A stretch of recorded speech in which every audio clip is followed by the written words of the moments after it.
Welcome to Practice Disrupted, a podcast where we find ways to create new solutions to current challenges while elevating the value of architects. I'm your host, Evelyn Lee, an architect who spans tech as an angel investor, startup advisor, and founder of Practice of Architecture. Whether you're a seasoned architect or just starting in the field, this podcast is your gateway to think differently about the role architects play within our global community.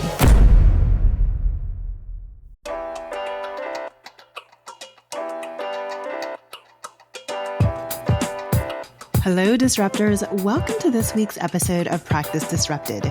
Today, we're bringing back Wandile Mthyiyane to spill the tea on what he's been up to since the last time we talked to him nearly 2 years ago.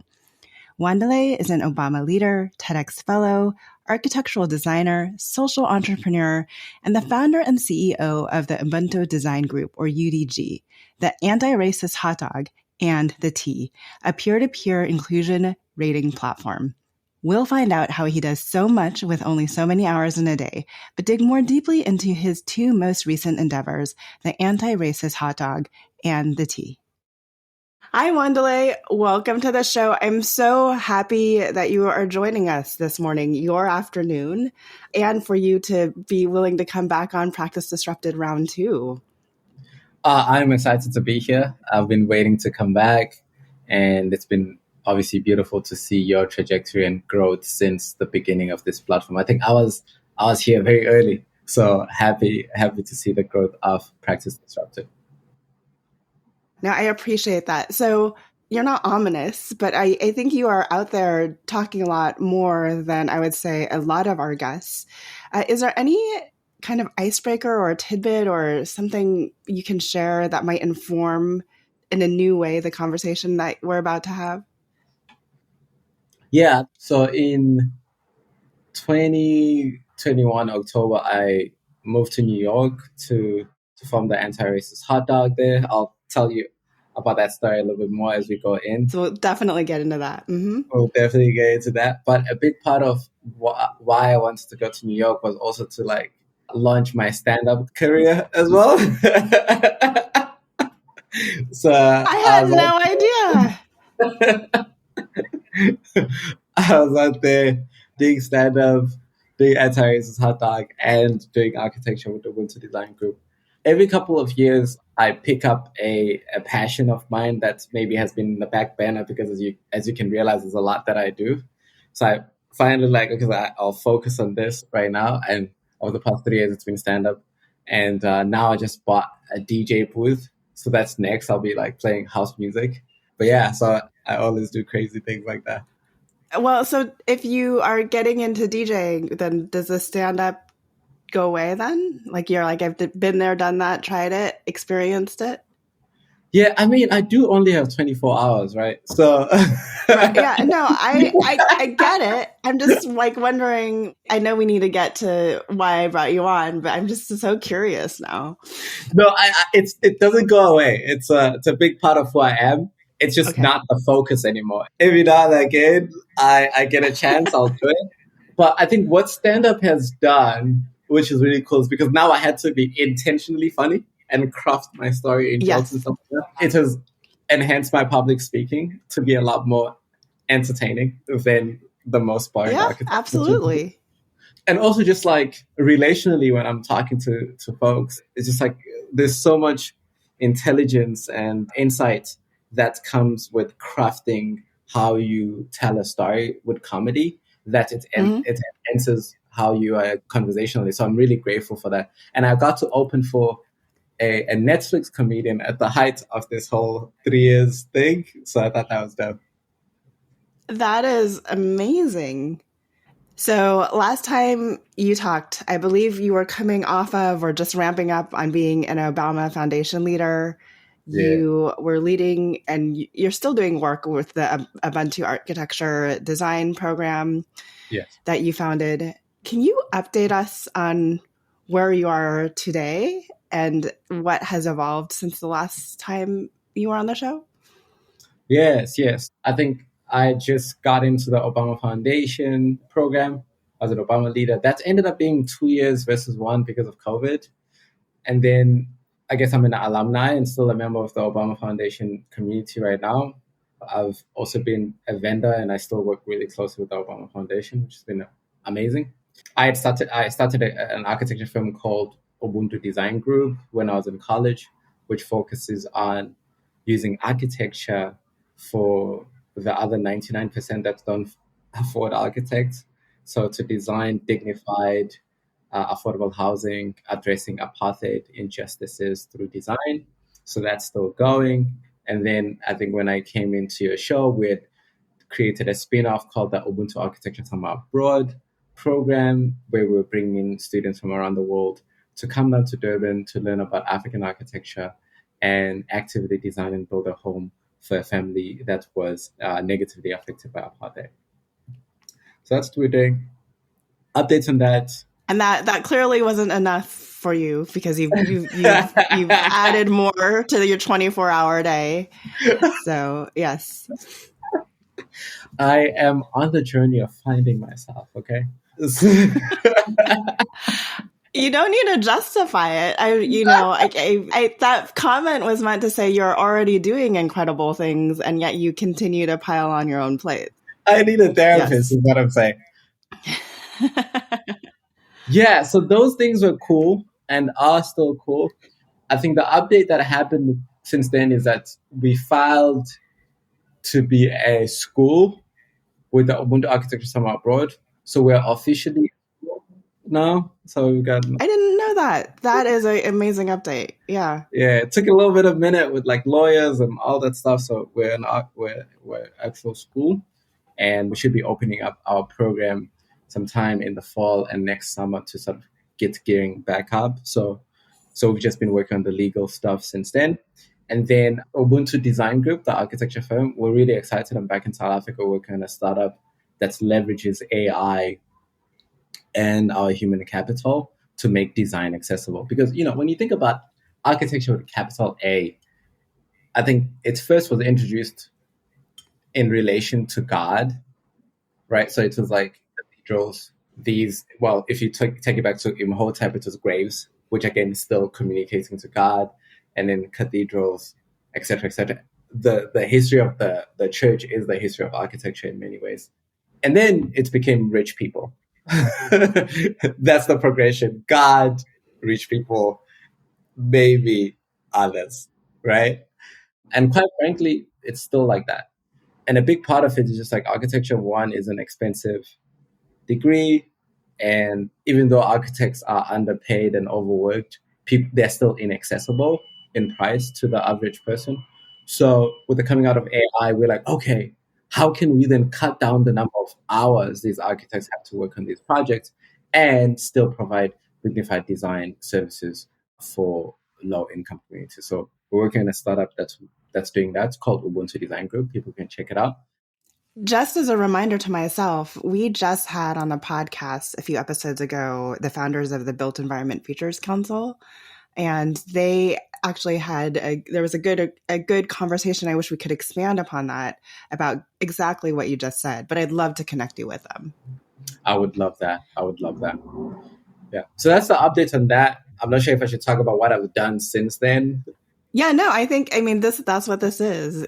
Let's talk about all the things you've added onto your plate. I actually, that was a welcome, an unexpected welcome and surprise to see how much the work you've done down in South Africa continues to grow. So I'm excited for you there, but I'm also excited for you with the work that you're doing around the Anti-Racist Hotdog and grind tea, and how those conversations are now spreading beyond even just the AEC industry.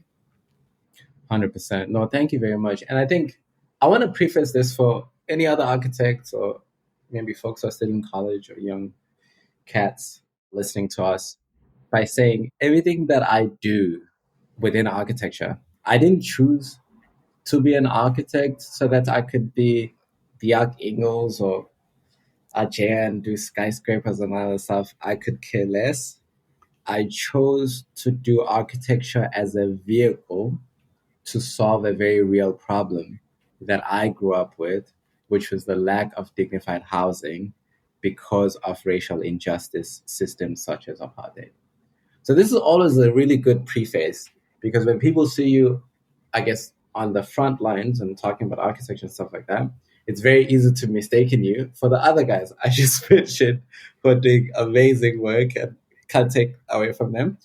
But I'm here to revolutionize architecture for the 99%, for the 99% that doesn't afford it.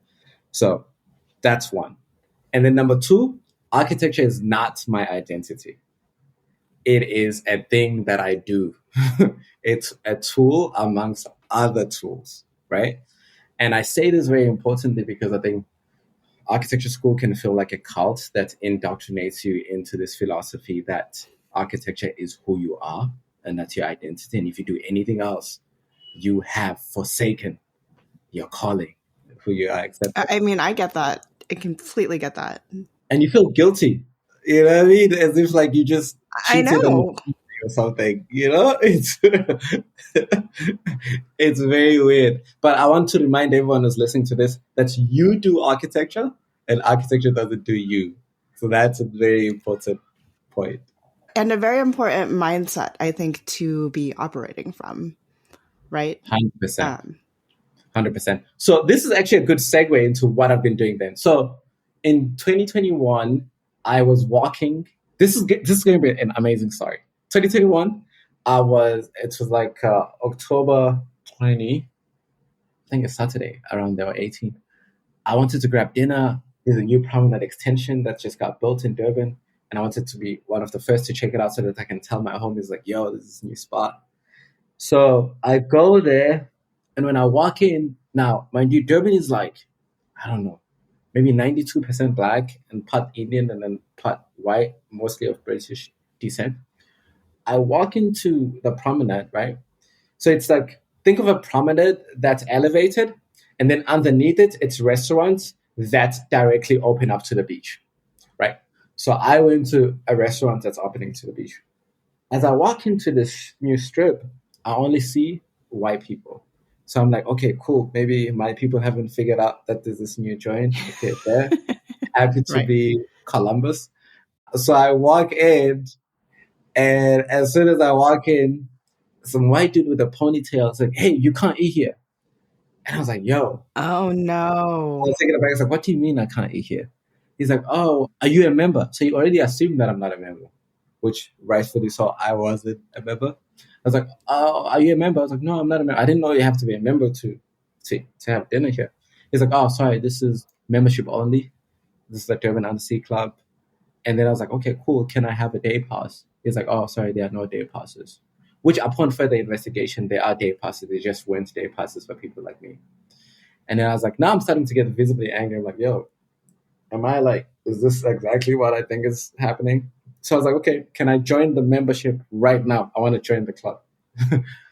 And he's like, oh no, to join the club, you need to email this person who has to do this and this and this and this and that. And I was like, and I remember telling him like, bro, you're messing with the wrong one. But you know what? Good luck. So I left. I went and studied those guys' websites for a good 2 days, read everything they've ever said. So of course, they've got an all-white board. And to be a member, which is very fascinating, to be a member, you need to fill in your address, put in your photo, have two families from two elements of the club, like the scuba diving club and the snorkeling club, to co-sign you, right? And then... And they're, of course, all white, because, yes. They're all white. I don't know any black guy who snorkels, not just in Durban, around the world. You know what I mean? And if you're listening to this and you're black and you snorkel, hit me up, man. I need to learn so that I can join that club. But I don't know you yet. So there's that. And then here's what's funny about this criteria. The criteria is already, it profiles you, where you're from, through your name, your photo, and through these two white families that need to co-sign for you. And then, as if that's not enough, and then it says a committee will sit down based off their opinion and decide whether or not you get in. You know what that means? It means that criteria actually doesn't matter. Yes. All they need is your picture, is what you're saying. An all-white committee of this racist club will sit down and determine whether. So what ends up happening is that all black people go to the waiting list and all white people make up the club, which hence shifts the demographics. And then when you ask for the demographics of the club, they're like, oh, we do not record demographics conveniently, right? And I was like, Right. man, here's more context. This club is in a section of the beach that only 30 years ago, which is when I was born, when apartheid was ending. I was born 3 months before it ended. I was born in January. Mandela became president in April 27. So he just, like last week, we were celebrating Freedom's Day. So 30 years ago, that was a white-only club, right? So I thought to myself, like, okay, I tried to talk to the city and no one was actually taking any action. I was like, okay, how do I respond as an architect, as who I am, etc.? Like, what are the three things that make up who I am, right? So at the time, I was doing the comedy thing. So there's humor, there's house music, which I've always loved. House music, which started in Chicago, but it's big in Durban right now. And then there's food, right? So I was like, when you look at the protest, because we just come out of Black Lives Matter, when you protest traditionally and you march and you shout and you have posters, etc., you lose a day of work, you may lose your life, like in the Carl Rittenhouse case.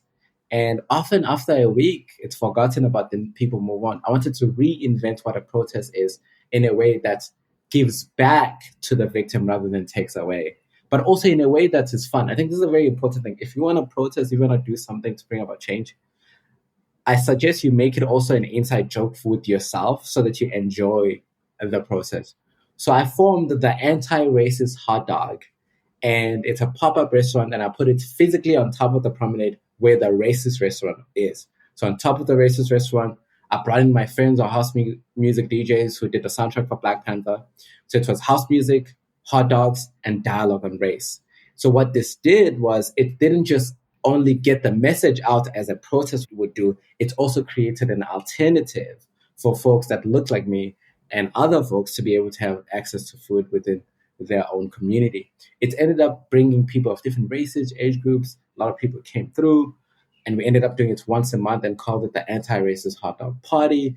And for the first time, I was part of a conversation with folks within my city about what does a post-apartheid, post-colonial city ought to look like within a physical space that was historically designed to segregate, right? And that was such a special moment and started having impact. President Obama tweeted about it. I hopped on a call with my friend in New York. I was like, bro, how can we take this methodology to the spaces where we spend most of our time, which is our workplaces and our schools? And I think what was effective about the anti-racist hot dog approach was that it was a non-confrontational conversation that was happening across racial lines. It's like, think about being at a bar or a party in New York over beer. That's when people are more likely to actually have the real conversations versus in a boardroom and they are supposed to present themselves in a particular way, right? So from there, we've sort of evolved the anti-racist hot dog into this diversity, equity, and inclusion consultancy where we go to architecture firms, companies such as Deloitte, Obama Foundation, etc., and we help them bridge relationships across difference, because fundamentally we may disagree on everything in the world, but the one thing we agree on and enjoy all together is food. And that's why we created the Anti-Racist Hot Dog around food, house music, and then the dialogue on race and inclusion and how we can all be able to realize that we're more alike than we're different. That's an amazing evolution. One, because you found yourself in a new position within your own community with a voice that you didn't have before. But then two, help me understand how you repackage what is essentially an amazing weekly party that, if I didn't have kids and were younger, would probably make a regular appearance at, into these buttoned up kind of workplaces. What does that interaction look like? What does it look like? Yeah. Because I was on the employee experience team at Salesforce when I last left, and just putting out food and music, it doesn't do it, let alone bring along the depth of conversation that you're talking about. So yeah, tell me what that looks like when you have one of these events now. This is interesting because we've worked with so many different organizations. I think I was in Dublin with the head of IB, Oh, wow. right? And I was like the keynote speaker for inclusive education amongst educators. And I remember standing, like, there was like, I don't know, like 1,000 people at this event at the Dublin Convention Center. And I was about to get brought up, and one of the officials was like, oh, the next guest is Wandile Mthyiyane, the founder of the Anti-Racist Hotdog. And I started dying laughing. And I still laugh every time people, I was like, all these important people, right? You're Saying getting them to say racist hot dog. Yes. Obama has anti-racist hot dog cards, and the whole foundation bought the shirts and everything. So it's just like, to get the whole world to say anti-racist hot dog is already a win. But again, Yes. Yeah. Anti-racist hot dog exists to help us remember our humanity. It is easy for us to wake up and suit up as a white person, an Asian person, a black person, and we act in character. And that's where our biases, our stereotypes, and discrimination all sort of come from, right? You can hate a Mexican and still love Taco Tuesday. The best hot dogs are made with diverse ingredients. Imagine if the hot dog was just a white bun, right? And often the food that we hold so dear as our cultural food are food often made by ingredients from other cultures, often the cultures that we may hate or grew up to have contempt towards. So the premise of our work centers around this idea is that, like, if we can get it right with food, this is like the base point, then we can get it right with our cultures. So when I add spices, when I eat a taco, does that make me less Zulu? Does that make me less Irish? Now, why is it that then when a black person is introduced to the board, you feel threatened? Why is it that when women are added to leadership, you feel threatened? How is it different to you? When you eat that taco, it enhances your palate. It doesn't take away from your cultural identity, right? So when you have these people of diverse groups and diverse contexts coming into your board, coming into your workplace, coming into your clientele, it only serves to enhance you as an architect, it enhances your company, your growth, etc. So that's the philosophy that the Anti-Racist Hotdog does. And yes, we do come into your workplace and we actually throw a real party with house music, with hot dogs, and we have something called the Anti-Racist Hotdog conversation cards that you can use as part of your Monday meeting icebreakers, because we believe that culture isn't something that happens because you brought one day there during a Black History Month event, but culture happens every day. And how do we start changing these things? Yeah.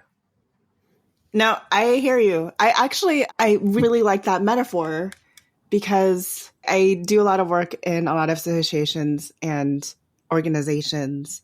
And the pushback is because it's become this conversation about equity and diversity and inclusion has such political roots, right? Mm-hmm. But in today's context, I feel like I've been looking for a way to almost depoliticize it so more people accept the reality of what it brings, Sure. if that makes sense. Sure. So that relationship to food and how you just related that to the ingredients, I love that analogy. I don't know what else to say other than that's an incredible analogy to make.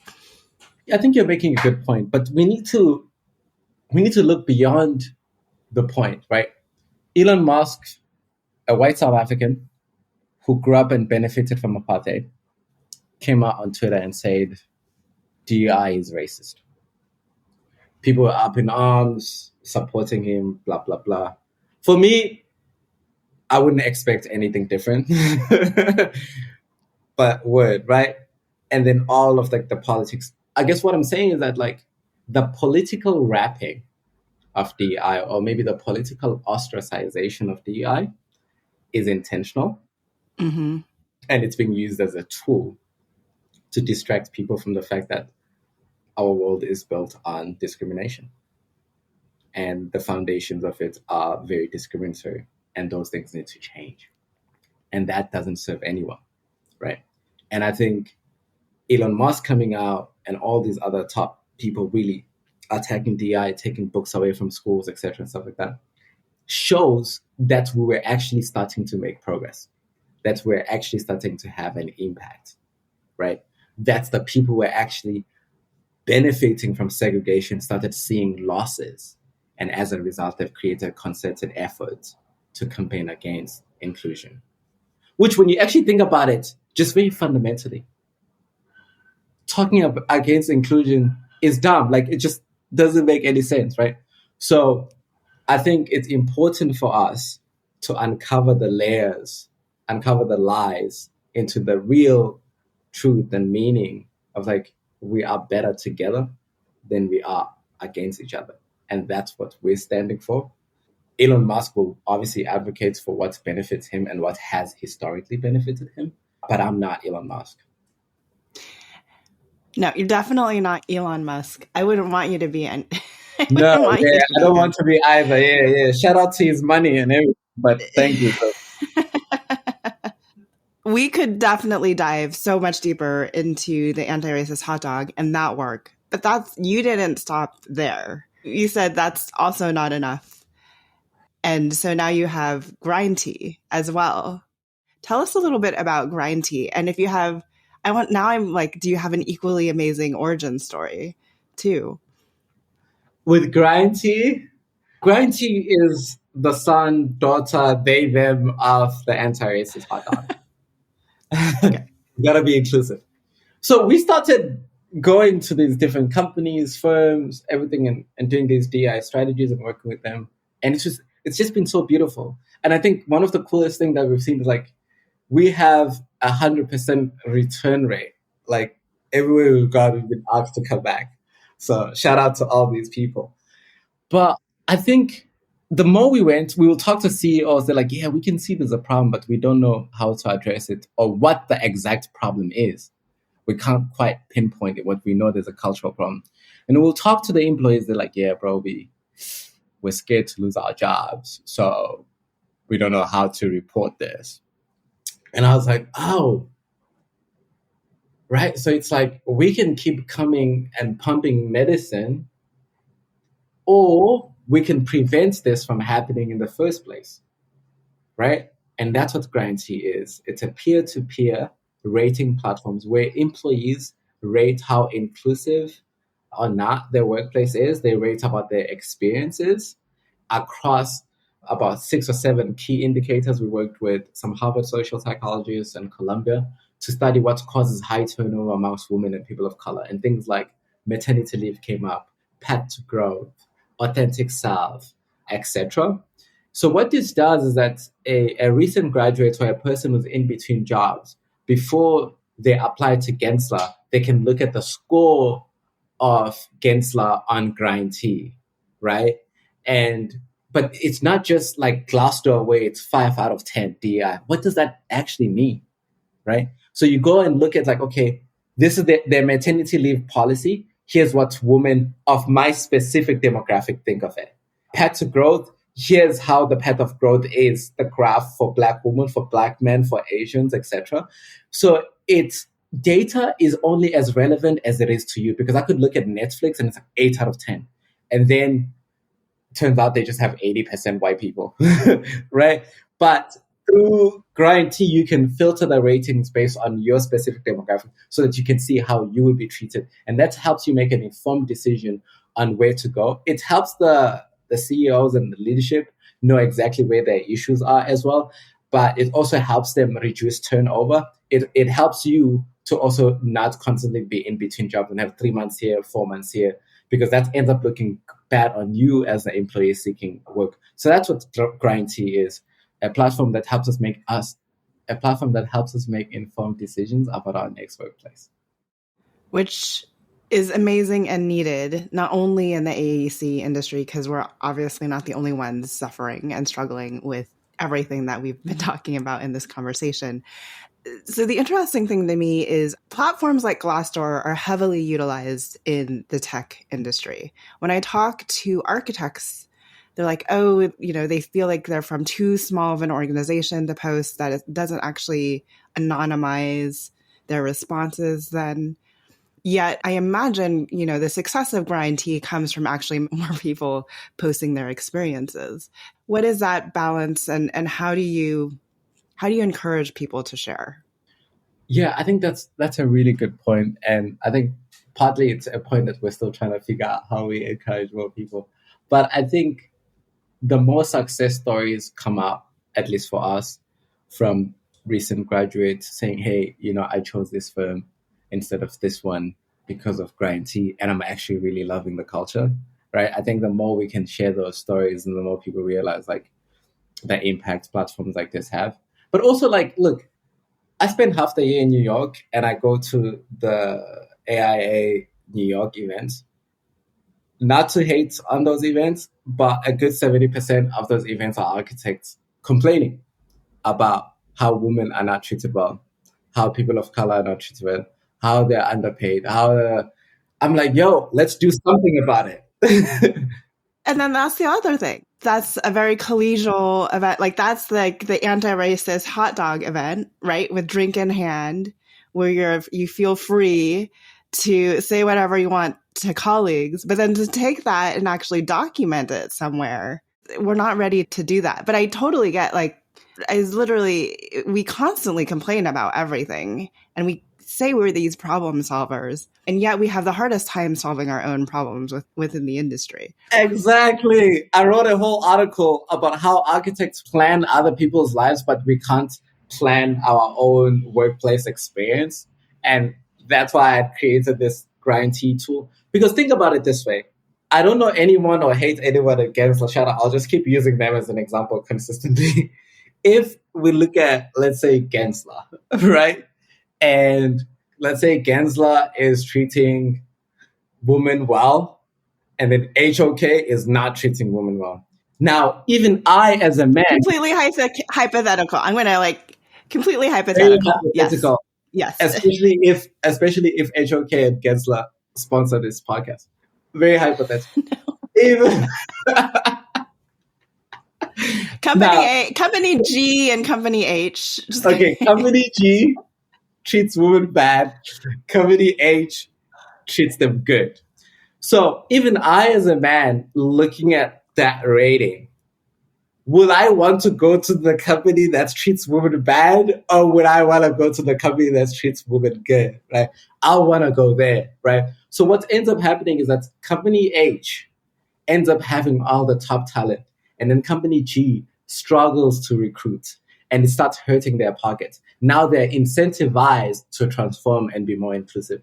Because if there's anything we've learned, if there's no incentive for folks to change, they're not going to change.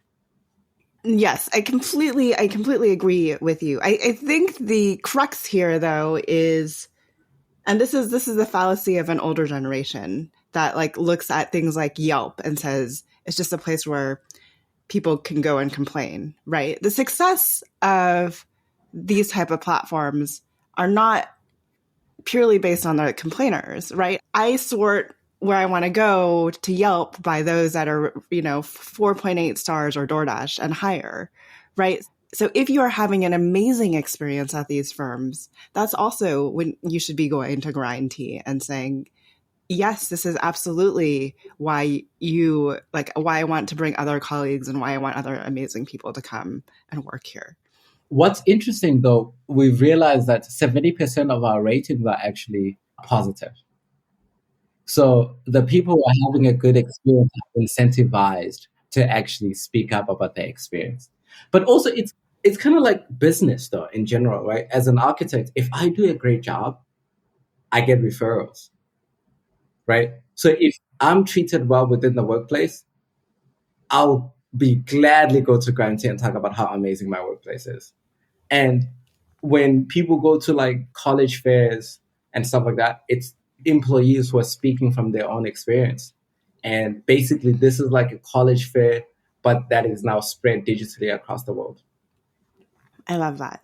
So one, if I'm a company that is listening, if I'm a firm leader that's listening and says, we need the Anti-Racist Hotdog to come to our organization, what does that look like? Do they just go to your website?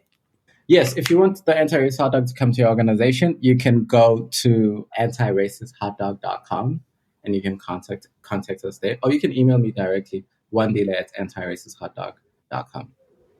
Amazing. And then if I am a worker bee or even a firm owner, where do I go to talk about Grind Tea or to talk about my firm on Grind Tea? Yes. And you go to grindtea.com.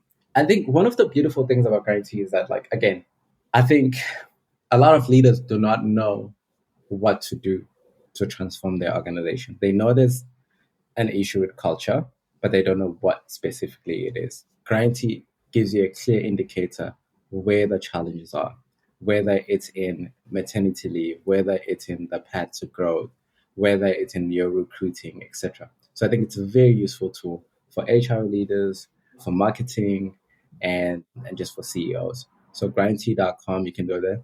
And we also allow for companies to create profiles within Grind Tea and talk about sort of the efforts that they're making. So, look, data are data points as of today. And we know that changing culture takes time. So a company may not rate high in what I'm looking for, but if I see that they're already putting in the work in that, I can give them the benefit of the doubt and still go work there, right? As we said, Grind Tea is not a shaming platform, but a platform to help build the AEC industry and just like workplaces in general to be more inclusive. Give everyone the tools they need. Why specifically Grind Tea? First of all, it's because clearly I'm fascinated with food. From the clearly. I mean, think about it, after we had an anti-racist hotdog, you gotta drink something. So I think tea works. But grind in sort of the colloquial means like work, like the grind culture, work culture. Tea comes from the idea of like spilling the tea. So it's grind tea. Yeah, that's what it is. What's next for you? I feel like we asked that last time and I had no idea that this was next for you. Are you already seeing like a what's next? Or are you just letting it continue to evolve? Look, I mean, I think I spend most of my days working on the Anti-Racist Hotdog, which I think it's our main love right now, and Grind Tea. But I think what's next is, as I'm in between Durban and New York, we're working on a really, really exciting startup on leveraging AI to design dignified housing for people, not just in South Africa, but around the world. Because just the idea of getting your first home built is so cumbersome. The architectural process is more cumbersome and irregular than literally anything else that exists. If you go to a doctor, you go to one doctor, and if they treat you, they check you, and then they will do an internal referral to another specialist and set up a date, and you go there. But you go to an architect, they'll be like, "Oh, you think I'm the only one you come to?" I'm like, "Oh, that's so sweet. But here's what we're going to need. I'm going to need a structural engineer. I'm going to need business." You've never heard of these people. You don't know how to rate them. You don't know what works, and you end up getting screwed. It takes longer. It costs more, etc. So we're building a startup that streamlines that process, and I'm really excited about it. What advice do you have? Because you're still so young in my head. I'm like, you're still so young in your career and you've done so much. So what advice do you have for new grads who are listening, who may want to start a company or want to be more entrepreneurial and kind of follow in your footsteps, building out like socially justice or socially relevant businesses? What advice do you have for them? I'm going to tell a story to help answer this question. And this story is about a man by the name Chancellor Jonathan Bennett, popularly known as Chance the Rapper. Can't wait. No, when Chance was in high school, he got ridiculed by his teachers for his aspiration to be a rapper. Also, unlike most rappers, Chance did not come from the hood or any tough environment. Chance came from a well-off family in a good suburb of Chicago. His dad worked for Obama, and in high school, Chance met Obama, and he told him about his aspiration to be a rapper, and Obama said word. So I guess Obama was supportive of that. And then Chance went on to release mixtapes called 10 Day, Acid Rap, which became huge. And then Coloring Book, he won the first independent rap album of the year, which he also won that same year at the Grammys, the best rap song. And he won the best newcomer. As an independent artist, ushered a whole new generation of artists who are now independent and who are not abused by record labels, and really upended a very old and destructive industry. Why am I telling this story? So right now, people, because of Chance's last album, they're saying he's washed. So that's another important point here. And he got asked on the Breakfast Club with Charlamagne the God, like, people are saying you're washed. What do you think about that? And he said something very important. He said, when I was 15, I released my second mixtape in high school. And you know what cats were saying at my school? They were saying I was washed. And it's like, bro, I was 15. And already there were people who thought I was washed. So two things. There's what the world expects you to be. And then there's who you know yourself to be. Follow who you know yourself to be. That's not going to be an easy path, but that's the path that will be the most fulfilling. It will help you sleep well at night. And it's the path that's often remembered. Number two, stick to the people who believe in your vision and who love you in spite of your last body of work, not because of your last body of work. So stick to the people like Obama who are going to affirm your dreams rather than project who they think they are. And sometimes our parents, they're projecting their own failures on us and trying to make sure that you succeed. And sometimes the projections are out of love, but it's important to remember who you are and what you're building. And then I think number three, and most important, throughout all my pivots and everything that I've built, including folks that I went to college with and different places, so many levels have people said I washed myself.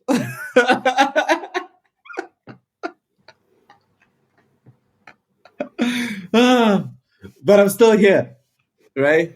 I think Andy Mineo best says it when he says, critics are just artists who never made it. Do not listen to people who are not in the arena with you. Listen to the people in the arena with you.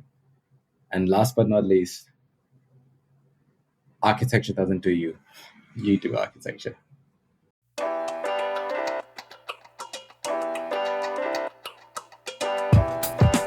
Hi, Disruptors. Thank you for joining us today on an episode of Practice Disrupted.